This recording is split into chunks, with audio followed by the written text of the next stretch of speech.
TN 2026 இந்த படத்தை பத்தி நான் பேசினதுல இருந்து இன்பாக்ஸ்ல வந்து என்கிட்ட கேக்குறாங்க, படத்தை ஏன் படமா பார்க்க மாட்டீங்க அப்படின்னு கேக்குறாங்க. பிரஸ் மீட்லயுமே சொல்றாங்க, நாங்க வந்து யாருக்கும் எதிர்த்து பண்ணல, இது ஒரு என்ஜாயான படம், இது ஒரு அரசியல் சார்ந்த படம் அப்படின்னு சொல்றாங்க. ஏன் பாயிண்ட் என்னன்னா, இது எலெக்ஷன் டைம், அரசியல் சார்ந்த படம் எப்படி வரலாம்? கேள்வி கேட்கிற ரைட்ஸ் எல்லாருக்குமே இருக்குங்க. அதனால எல்லாருமே கேள்வி கேட்பாங்க.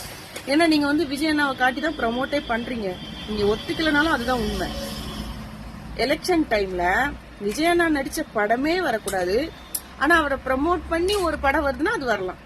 இது எந்த வகையில நியாயம்? எல்லாத்துலயுமே அரசியல் நீங்க தானே பண்றீங்க. ஒவ்வொரு விஷயத்திலயும் ஒவ்வொரு அரசியல் இருக்கு. அதெல்லாம் பண்றது நீங்க. அதை கேள்வி கேட்டா மட்டும் நாங்க தப்பா தெரியும்.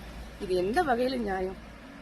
இப்பவும் சொல்ற, தனிப்பட்ட முறையில எனக்கு என்னோட கருத்தாவே இருக்கட்டும், எங்களோட கருத்துன்னு சொல்லி நான் யாரையும் கூட்டு சேர்ந்த விரும்பல. இது என்னோட கருத்து தான். அரசியல் டைம்ல அரசியல் சார்ந்த படங்கள் வரக்கூடாது. இது எப்படி வருது? இதுதான் என் கேள்வி.